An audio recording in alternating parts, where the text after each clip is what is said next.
is a test of the National Emergency Alert System.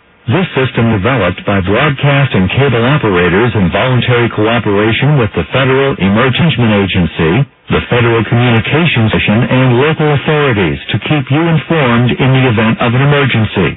If this had been an actual emergency, an official message would have followed the tone alert you heard at the start of this message. No action is required.